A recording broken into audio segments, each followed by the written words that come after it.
के द्वारा नहीं। Let me hear it. Let me say that again. ध्यान से सुनना। Some of the weird Christians that I've met are the ones who claim they see a new vision every day, and they are the most weird Christians that I've met. कई जो अजीब से मसीहों से मैं मिला हूं, उनको रोज दर्शन दिखाई देते हैं। Amen. Not denying visions, they are powerful. But what I'm saying is, if you meet somebody who sees vision every time they pray, a big red signal. मैं ये नहीं कह रहा कि दर्शन स्वप्न वो बहुत शक्तिशाली है, लेकिन अगर कोई ऐसा है जिसको हर समय दर्शन दिखता है तो वो बहुत दिक्कत की बात है। God's word is the prime way He speaks to His kids. परमेश्वर का वचन प्राथमिक तरीका है परमेश्वर का बात करने का अपने बच्चों से। Amen. God's word उसका is the वचन prime way. उसका प्राथमिक तरीका है। Not visions, दर्शन नहीं, not dreams, स्वप्न नहीं, not audible voices, सुनाई देने वाली आवाजें नहीं, but His word. लेकिन उसका वचन। Amen. Amen. And then you will get these experiences. If I can say it this way, I'm sorry, I'm going to, I just have to make, compressing. All right. So, when you eat a cake, और तब सारे अनुभव आपके हो सकते हैं। जब आप एक केक खाते हैं, right? There is the base of the cake, cake में एक बेस होता है and there is topping.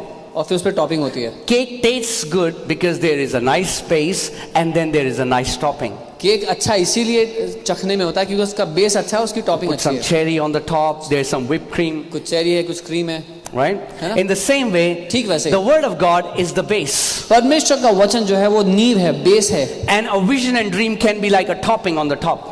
और जो दर्शन और स्वप्न है वो टॉपिंग की तरह हो सकते हैं But ऊपर। if you make the base as topping, लेकिन अगर जो टॉपिंग है वो बेस हो जाए the cake is going to taste horrible. तो वो केक बहुत ही बकवास होगा।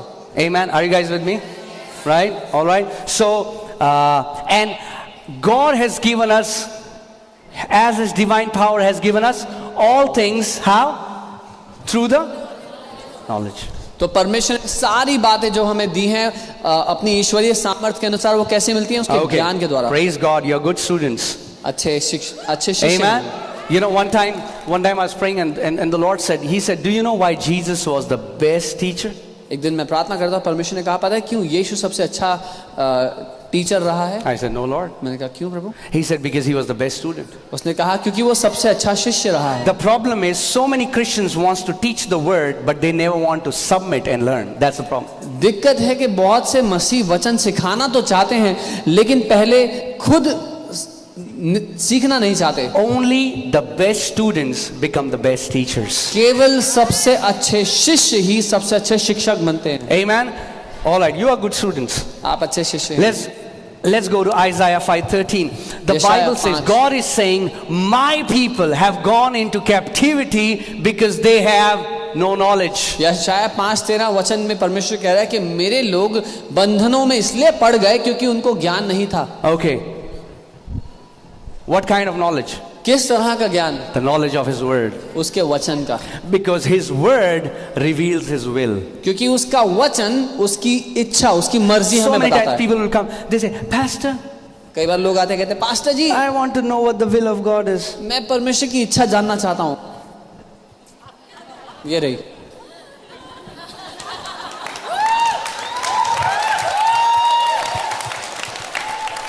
This is the will of God. ये परमेश्वर की इच्छा है। It is written, is the will लिखी of हुई God. है कि ये परमेश्वर की इच्छा है। Amen. You want to know His will? आप उसकी इच्छा जानना चाहते हो Know अपने His लिए? word. उसके वचन को पढ़ो। Amen. So Bible is saying, because believers have no knowledge of the word, they have gone into captivity. Bible कह रही है क्योंकि विश्वासियों के पास वचन का ज्ञान नहीं है, वो बंधनों में पड़ गए हैं। And then there are teachings that have put so many to graves. Then there are teachings preached from pulpit that has put many Christians to grave. और बहुत सी शिक्षाएं पुलपिट से मिली हैं मसीहों को जिनके कारण वो कब्र में चले गए हैं। They go into captivity and then people preach that it is God. It has come from God. लोग बंधनों में पड़ जाते हैं और फिर प्रचार ये किया जाता है कि परमेश्वर की ओर से है। Oh, it's your testing period, brother. ओ ये आपके परखे जाने का समय है भाई। God doesn't test you. It's Bible says the tempter came. It's Satan who comes to test your faith. परमेश्वर आपको नहीं टेस्ट करता, परमेश्वर आपको नहीं परखता। बाइबल कहती है वो परखने वाला यीशु को परखने आया। शैतान है जो आपको परखता है। Amen. Are you guys with me? No evil thing has ever come from God or will never come from God. कोई बुरी बात ना तो कभी परमेश्वर से आई है और ना ही कभी आएगी। Amen. All right. So hear this. If people who have no knowledge, they go into captivity, अगर वो लोग जिनके पास कोई ज्ञान नहीं वो बंधन में पड़ते हैं, what happens to people who have knowledge? तो उन लोगों का क्या होगा जो जिनके पास ज्ञान है? They do not go into captivity. वो बंधन में नहीं पड़ेंगे। Is it okay? Is it clear? It's simple. साफ है, आसान Right? है। If you don't want to go into captivity, अगर आप बंधन में नहीं पड़ना चाहते then make a commitment तो ये ठान लें that I will grow in the revelation knowledge that comes from the Word of God. कि मैं परमेश्वर के वचन के जो प्रकाशन से ज्ञान मुझे मिलता है उसमें मैं बढ़ूंगा। Okay, let's go to Philemon 1:6. Philemon 1:6। Okay, let me teach you how your faith can become energized and effective and powerful. मैं आपको दिखाना चाहता हूँ कैसे आपका विश्वास शक्तिशाली हो सकता है, प्रभावशाली हो सकता है। Amen. All right. It says that the sharing of your faith may become effective by the acknowledgement of every good thing which is in you in Christ Jesus. और लिखा है कि विश्वास में तेरा सहभागी होना तुम्हारी सारी भलाई की पहचान में मसीह के लिए प्रभावशाली हो। Now, the awesome thing is, अच्छी बात यह है this verse destroys the prayer of many Christians. ये वचन बहुत से मसीहों की प्रार्थना को बर्बाद कर देता है। Oh God, O Prabhu ji, there is no good thing in us. ओ हम में कोई अच्छाई नहीं है प्रभु। Read the word. वचन पढ़ो, Read the word. वचन पढ़ो।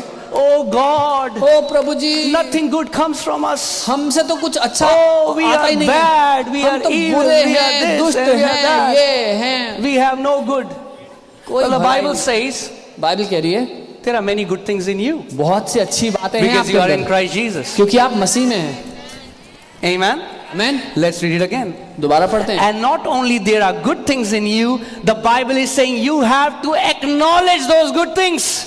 और सिर्फ इतना ही नहीं कि आपके अंदर अच्छी बातें हैं, बाइबल कह रही है कि उनको मान लो जो आपके अंदर हैं अच्छी बातें। It's sad that so many Christians are only acknowledging their weakness. दुख की बात है कि अधिकतर मसीह अपनी बुराइयां ही जानते हैं। Oh God, or sometimes they're just confessing their sin, they're acknowledging their sin.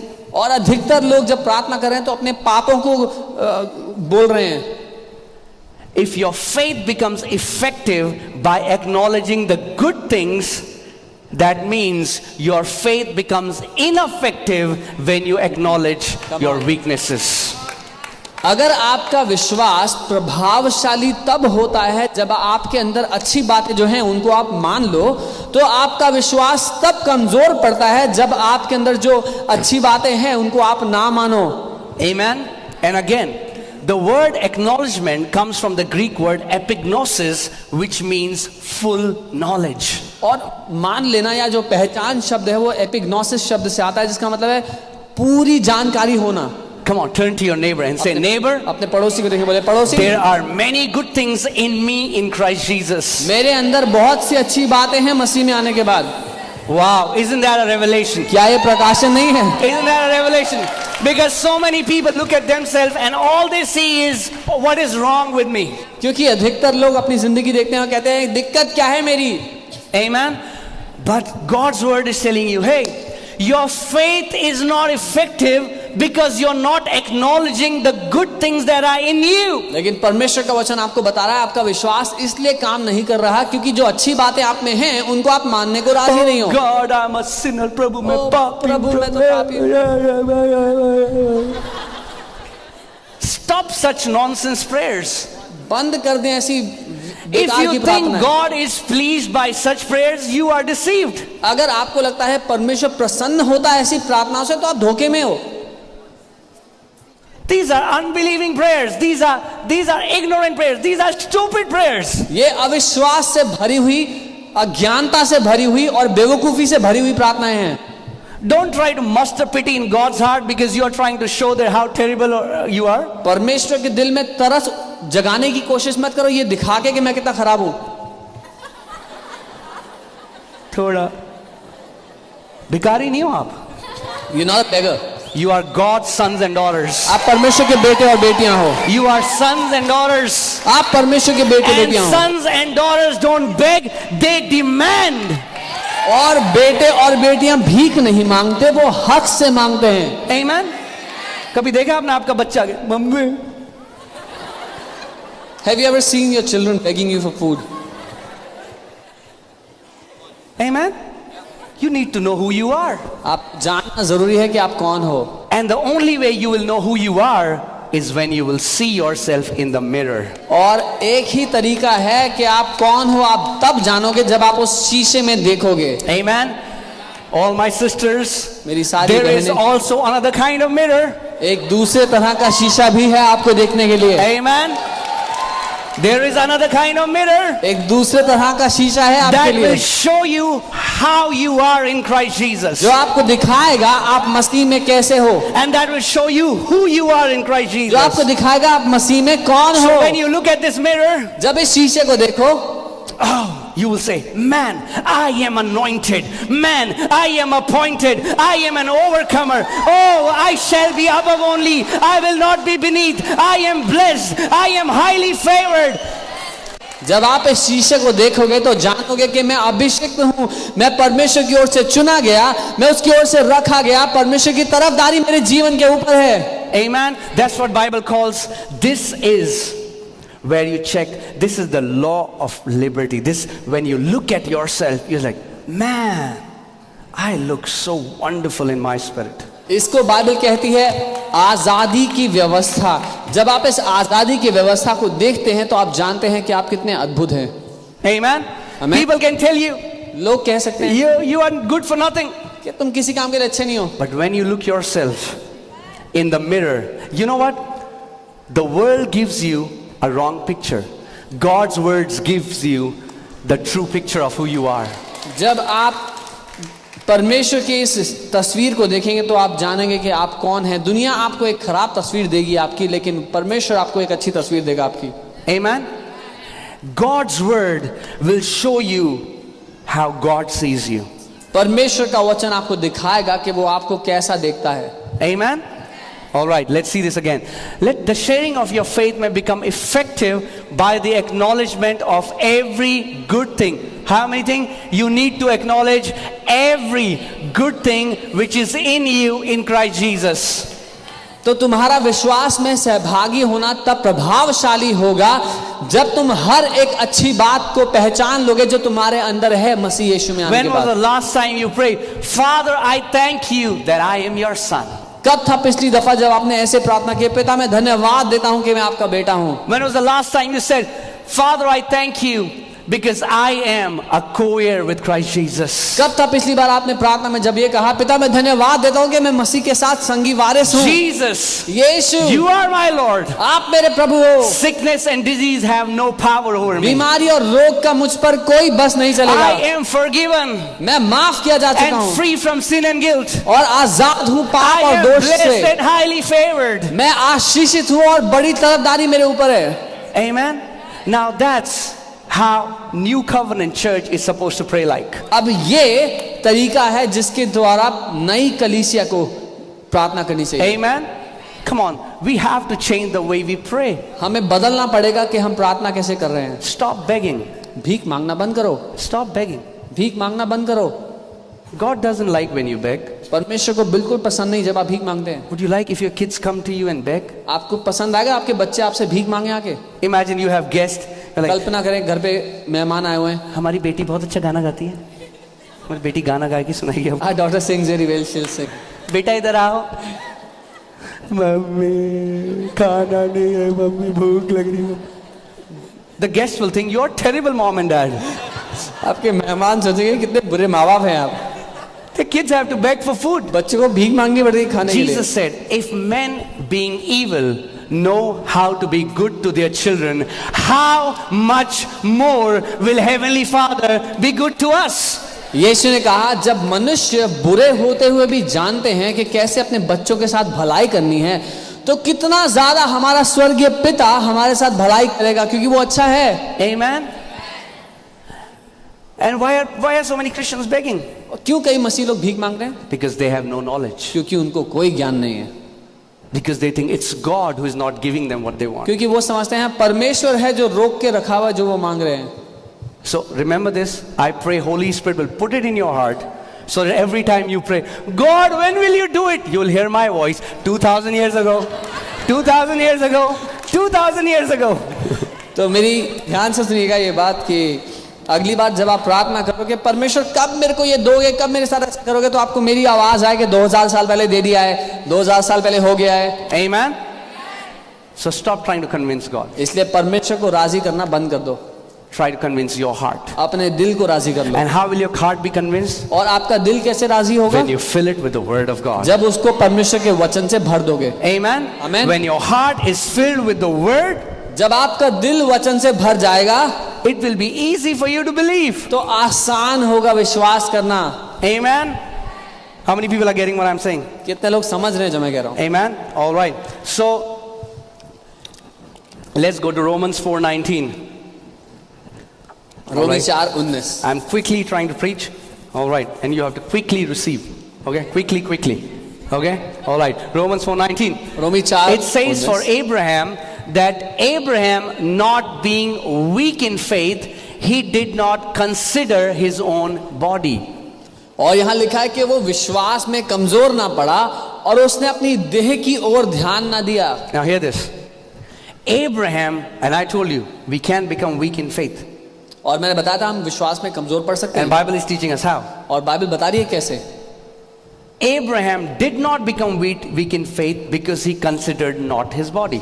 Abraham विश्वास में इसलिए कमजोर नहीं पड़ा क्योंकि उसने अपनी देह की दशा की ओर नहीं देखा. He did not consider it. He did not pay much attention to it. He did not acknowledge it. He did not exalt it. उसने उसकी ओर ध्यान नहीं दिया, उसको महत्व नहीं दिया, उसको बहुत बड़ा नहीं बना लिया अपनी जिंदगी के लिए.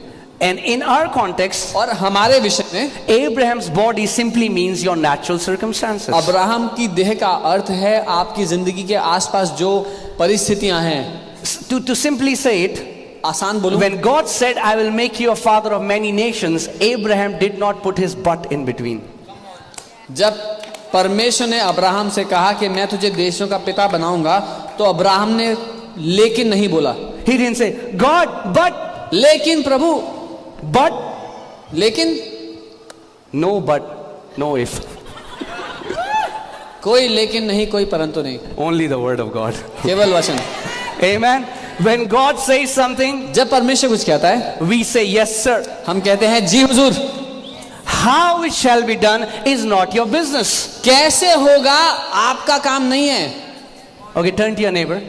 अपने Say पड़ोसी को देखें, neighbor. बोले पड़ोसी, It's not your business ये आपका काम नहीं to है know कि जान लो how it shall be done. कैसे होगा.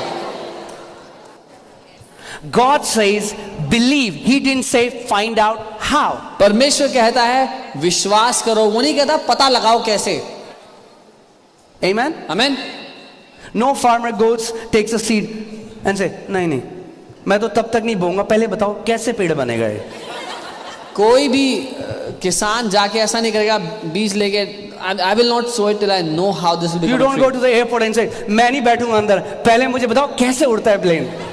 वो बोले बाहर जाओ. Are you getting? How reasoning will weaken your faith? हमारा जो ये कैसे है हमारे विश्वास को कमजोर करता है.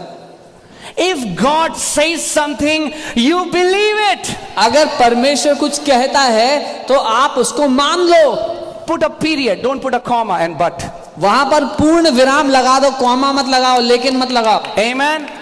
That's why Jesus said, only believe. इसीलिए यीशु ने कहा सिर्फ विश्वास. What did Abraham do? He said, yes sir. Amen. When God told me that he'll give us a land in this place, what did I say? I said, but Lord, we don't have money, Lord. I said, yes sir.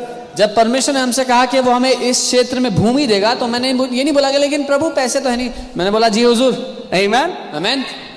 And we are now standing at और the अब answer. यहाँ पे हम खड़े हुए हैं. How it happened, I don't know. कैसे होगा मुझे नहीं पता, But it will happen because God is not a man that he should lie. लेकिन होगा ये पता है क्योंकि परमेश्वर इंसान नहीं कि वो झूठ बोले. Amen. So Abraham did not become weak in faith, considering his own body. Abraham विश्वास में कमजोर नहीं पड़ा अपने शरीर की दशा को देखते हुए. Amen. He was not saying, God, वो नहीं कहता प्रभु old. अरे बुढ़ा हो गया, मैं बुढ़ा हो गया प्रभु. Prayer is not trying to inform a misinformed God. प्रार्थना एक अनजान परमेश्वर को जानकारी देना नहीं है. So many Christians are trying to give information to God. बहुत से मसीह God, लोग परमेश्वर को don't you जानकारी know? दे रहे हैं. प्रभु God, He knows. जानते He's हो? like, you don't know.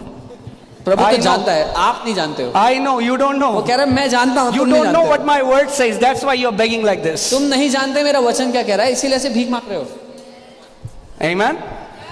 Right? So what did Abraham do? Abraham did not consider his own body, which was already dead. That means naturally it was impossible for Abraham to become a father. Abraham ने अपने शरीर की दशा को नहीं देखा जो पहले ही मरी हुई थी, मतलब अब्राहम इस लायक नहीं था कि वो पिता बन सके। Abraham didn't say, उसने ये नहीं कहा, God actually, प्रभु असल में God, you actually don't know. आपको पता नहीं है इसलिए। I went to Batra Diagnostics. मैं बत्रा डायग्नोस्टिक गया था, I think I need to show you the report. शायद आपको रिपोर्ट दिखानी पड़ेगी। See my report. See Prabhu what मेरी the रिपोर्ट doctor देखो, says. देखो डॉक्टर ने क्या बोला है। God doesn't care what your report says. प्रभु को परवाह नहीं है आपकी रिपोर्ट में क्या लिखा है। Amen. Are you getting what I'm saying? Soon Let रहे me हो? say it again. God doesn't care what your diagnostic report says. Prabhu His को- word is alive and powerful. प्रभु को परवाह नहीं है आपकी रिपोर्ट में क्या लिखा है, उसका वचन जीवित है और शक्तिशाली है। Amen. His word is impregnated with life. If you can receive it, if you can believe it, it will be your reality. उसका वचन जीवन से भरा हुआ है, अगर उसके वचन को आप ग्रहण कर लो, मान लो, तो वो आपकी हकीकत बन जाएगा। Amen. Abraham did not. And if we keep ourselves in his place, that means whatever you're facing right now, do not consider the natural circumstances. Let them not become a hurdle for God's word to come to pass. और Abraham ने अपनी शारीरिक दशा को ना देखा, ठीक वैसे ही आप भी आपकी शारीरिक दशा, आपकी जिंदगी के आसपास क्या परिस्थितियां हैं, उनको ना देखें। Amen. All right, let's. And he was dead. Sarah's womb was dead. और अब्राहम पिता नहीं बन सकता था और सारा का गर्भ भी मर चुका था। That means no way it was इसका happening. मतलब कोई तरीका नहीं था। Right? Sometimes God says, I'm going to give you business. कई बार परमेश्वर कहता है मैं तुझे व्यवसाय दूंगा। Right? Now you know, it cannot happen with me naturally, but अगर नहीं हुआ तो चोपड़ा अंकल के पास चलूंगा। और अब मैं जानता हूँ कि मेरे साथ वैसे तो नहीं हो सकता, but if it doesn't happen, I'll go to Chopra ji. Chopra uncle के पास भी कुछ नहीं है. Chopra uncle also doesn't That happen। was Abraham's situation. Abraham का ये हाल था, He was dead. वो मरा हुआ था Sarah's womb was also और dead. सारा का गर्भ भी मरा हुआ था। It wasn't possible. संभव ही नहीं था। Right? But God's word has the power to make impossible possible in your lives if you can simply believe it like a child. लेकिन परमेश्वर के वचन में वो शक्ति है कि वो जो असंभव है उसको संभव बना दे, अगर आप मानने को राजी हो तो। Okay, I'm gonna teach you a very powerful principle. Are you ready? मैं कुछ बहुत ही शक्तिशाली सिखाने वाला हूँ, तैयार हैं? He did not waver at the promise of God through unbelief. वो परमेश्वर के वायदे से डगमगाया नहीं अविश्वास के कारण। He was not saying होगा या नहीं होगा. वो ये नहीं कह रहा था will it happen or not, Right? He was steadfast. वो डट कर If खड़ा था। God has said it, अगर परमेश्वर ने बोल दिया है, heaven and earth shall pass away, but one dot of his word will by no means pass away. तो स्वर्ग और पृथ्वी चाहे टल जाएं, लेकिन उसके वचन का एक बिंदु तक नहीं टलेगा पूरा हुए बिना। That's what the Bible says in Isaiah 55. God says, so shall my word be that comes out of my mouth. It shall not return to me void. यशायाह 55 में उसका वचन कहता है, मेरा वचन ऐसा ही होगा जो मेरे मुंह से निकलता है।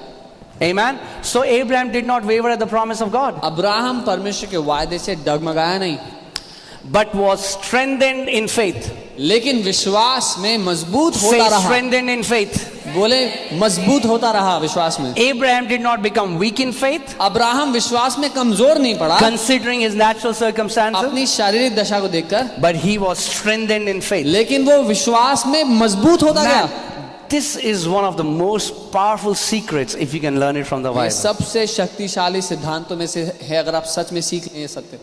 Amen. How did he become strong in his faith? Abraham कैसे मजबूत हुआ विश्वास में? Giving glory to God. परमेश्वर की महिमा करता Now रहा। hear this. How many children had God given him when he was giving him glory? मैं पूछता हूँ, परमेश्वर ने अब्राहम को कितने बच्चे दे दिए थे जब वो परमेश्वर की महिमा कर रहा था? Some people say, जब प्रभु हमारे लिए वो कर देगा ना, तब हम कलीसिया के उसकी महिमा करेंगे. कुछ लोग कहते हैं when the Lord will do this for us, then we'll come to the church and we'll glorify His name. नहीं, महिमा पहले करते हैं. We glorify Him first. You give him glory when you are still in that situation. आप तब उसकी महिमा करते हैं जब आप उस परिस्थिति में ही हैं. And when you give him glory in the midst of that situation, it strengthens your faith. और जब उस परिस्थिति में होने के बावजूद आप उसकी महिमा करते हैं तो वो आपके विश्वास को मजबूत करती है वो बात. Amen. I mean, like, oh man, if you can learn this. So many people complain in that time. बहुत से लोग उस समय में शिकायतें लगाने लगते हैं. They grumble. God, when will you do it? What was Abraham doing? Abraham क्या कर रहा था? He was giving God glory when he had not yet seen the answer. वो परमेश्वर की महिमा कर रहा था जैसे उसको जब उसने उत्तर देखा ही नहीं था. Amen.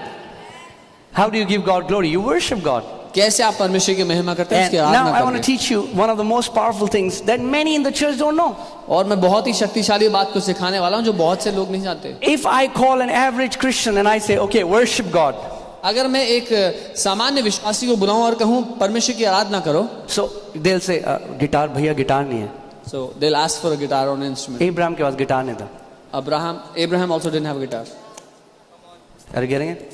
Many of us don't know what worshiping God means. हम में से बथेरों को नहीं पता आराधना है क्या. We have limited worshiping God to singing songs. हमने आराधना को सीमित कर दिया गाने गाने तक. Now, singing song is a powerful expression of worship, but that's not what all the worship is all about. गाने गाना आराधना का एक व्यक्त करने का तरीका है, लेकिन गाने गाना संपूर्ण आराधना का तरीका नहीं है. Are you guys with me? We need to learn how to worship God. हमें सीखना है कैसे परमेश्वर की आराधना करते Hear हैं. this. सुनिए, Many Christians sing songs but never worship God. बहुत से मसीह गाने तो गाते हैं लेकिन कभी परमेश्वर की आराधना नहीं करते. Let me say that again. दोबारा Many Christians sing songs but never worship God. बहुत से मसीह गाने तो गाते हैं लेकिन कभी परमेश्वर की आराधना नहीं करते. Worship has to do with giving him your awareness, giving him your attention, magnifying his name, exalting him in whatever situation you are. आराधना करने का अर्थ है अपना ध्यान उसकी ओर लगाए रखना, अपनी आंखें उसकी ओर लगाए रखना और उसको धन्यवाद देना, चाहे आप जिस भी परिस्थिति में क्यों ना हो. Amen. Amen. You know, all throughout the New Testament, when you see that leper came to Jesus and worshiped Jesus, didn't mean that that leper came and he said, "Uthte hue ufanon mein." He was not singing a song. Now, please, I'm not mocking anybody. Please understand my heart. जब आप देखते हैं कि वो कोढ़ी आया, उसने आकर के यीशु की आराधना की, तो वो गिटार लेकर के चट्टान नहीं गा रहा था.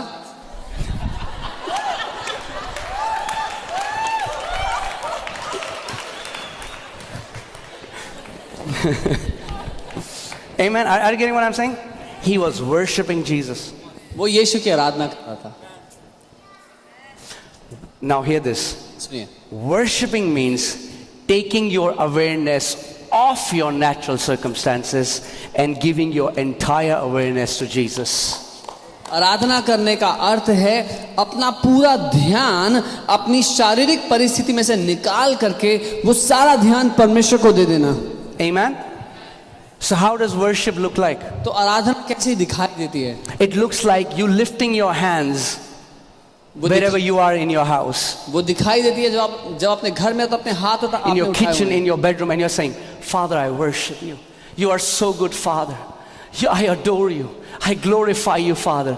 You are number one in my life. Father, I worship you. I thank you, Father. Thank you for saving me. Thank you for loving me." Now this is what worship looks like. चाहे आप kitchen में हो, चाहे bedroom में हो, आप हाथ उठाकर उसकी ओर ध्यान देकर उससे बात कर रहे हैं और धन्यवाद दे रहे हैं कि पिता आप कितने भले हैं, मैं आपकी महिमा करता हूं, मैं आपके नाम को ऊंचा उठाता हूं, आप पहला स्थान रखते हैं मेरी जिंदगी में. Amen. Are we learning something? कुछ सीख रहे हैं? That's why when you do not know what to do, जब आप नहीं जानते क्या करना है, give God glory. तो And not only परमेश्वर when की you don't महिमा know, करें. make this a habit in your life. Whenever you have free time, start glorifying God. और इसको अपनी आदत बना लो, जब आपके पास खाली समय हो परमेश्वर की महिमा करने लगे. Whenever you have free time, lift up. Like sometimes I see people say, "Mukti dilaye Yeshu naam." Okay. Okay, this is the song we have sung today. I'm sorry. What I'm saying, if your heart is not involved, man, you're singing a song. मैं ये कह रहा हूँ, अगर आपका दिल आराधना में मिला हुआ नहीं है तो व्यर्थ में गा रहे हैं. You look so bored. आप इतने बोर लग रहे हो And you're going to bore God. और God will get परमेश्वर को super बोर bored. कर रहे हो. It's like, चुप कर दे ये गाना. Okay.